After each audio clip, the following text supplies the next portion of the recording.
My neighbor intentionally blocked my driveway while my wife was having a medical emergency.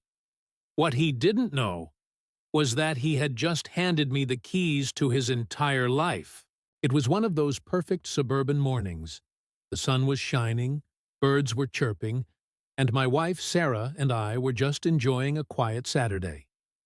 We'd moved into this peaceful cul-de-sac a few years ago, thinking it was the perfect place to raise a family. All the neighbors were friendly, waving as they got their mail, borrowing sugar. All except for one. Let's call him Kevin. Kevin lived directly across the street and had this weird sense of ownership over the entire cul-de-sac. He was the kind of guy who would measure your lawn with a ruler if he thought it was a quarter-inch too high. He had a particular obsession with parking. Our driveway was quite long, but the very end of it, near the street, was technically on a shared access easement. It was still clearly part of our driveway, but Kevin saw it as his personal enforcement zone. It started with passive-aggressive notes left on my windshield if I parked too close to the street. "This is a shared space. Be more considerate," one read. Keep in mind, my car was still entirely on my own property. Then came the friendly warnings. He'd catch me outside and lecture me about maintaining community standards.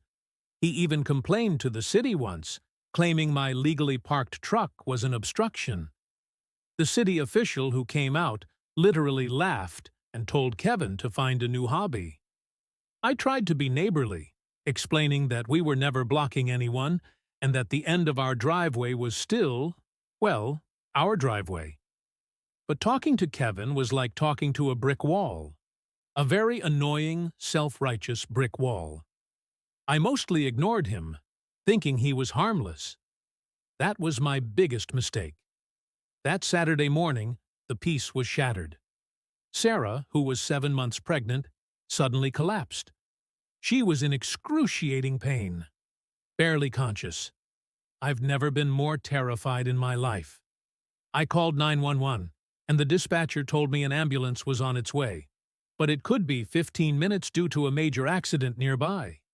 They advised me to drive her to the emergency room immediately if I could. I practically carried Sarah to our car, which was parked at the end of the driveway. But when I got there, my heart sank. Kevin's massive pickup truck was parked directly behind my car, completely blocking me in. There was no way to get out. He was standing on his porch, arms crossed, with a smug look on his face. I screamed at him, "Kevin, move your truck! It's an emergency! Sarah collapsed!" He just smirked and yelled back, "Maybe this will teach you to park properly. You need to learn a lesson about respecting shared space." I couldn't believe what I was hearing. My wife was in agony, and this man was using it as a power play. I was seeing red. I told him I'd called 911 and that he was obstructing emergency services. His face paled slightly, but he didn't move. He just stood there, defiant. Those were the longest minutes of my life. The ambulance finally arrived, but they had to park down the street and wheel the gurney all the way up the driveway because Kevin's truck was still in the way. The paramedics were furious, and one of them gave Kevin a piece of his mind before they loaded Sarah in. As they drove away, a police car pulled up. The ambulance crew had called them. That was the moment I knew this wasn't just about a parking spot anymore. This was war.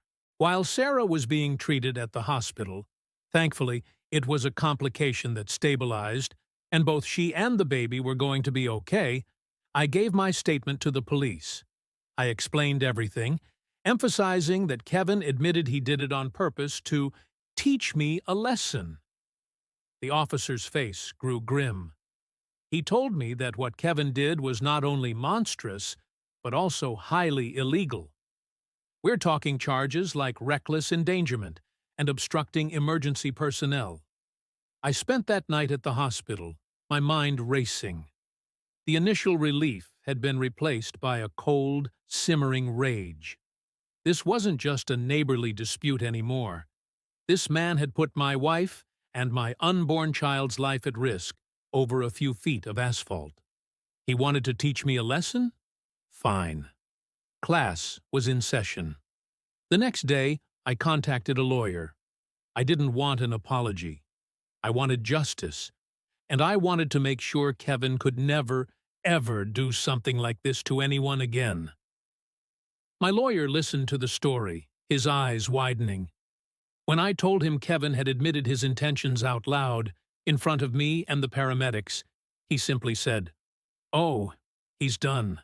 First, the criminal charges.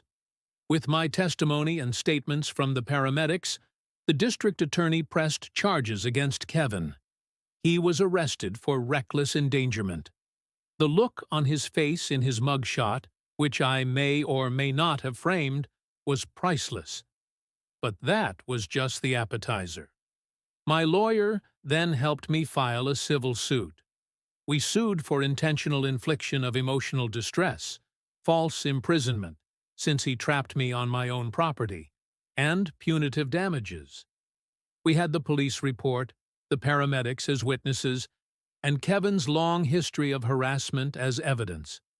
His little parking lesson was about to cost him everything. During the discovery phase for the lawsuit, we found out Kevin had a history of this behavior. He'd had multiple disputes with other neighbors in his previous neighborhood, all centered around his obsessive need for control.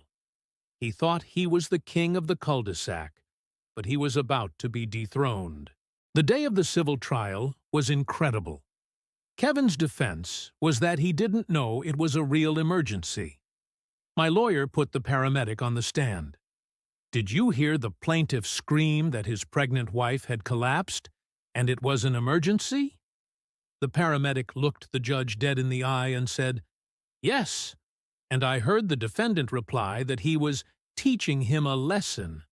In my 20 years of service, I've never seen such a callous disregard for human life. The courtroom was silent. You could hear a pin drop. Kevin's face was ashen. He knew he was finished. The judge's verdict was swift and brutal. He awarded us a massive settlement for the emotional distress and punitive damages that were so high, Kevin would have to sell his house to pay them. The judge looked at Kevin and said, "You didn't just block a car, sir. You blocked a path to safety. You gambled with the lives of a mother and her unborn child to win a petty argument.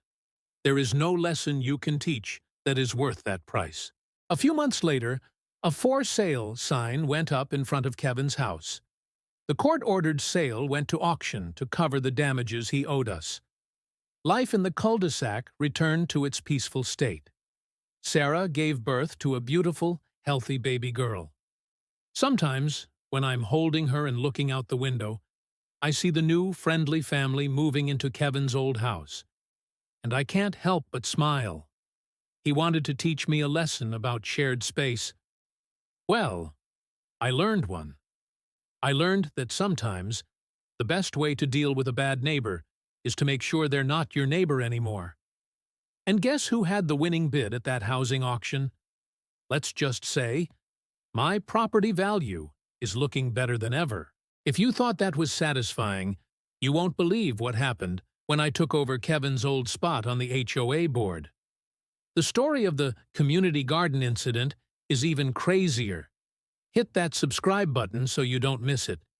Thanks for watching.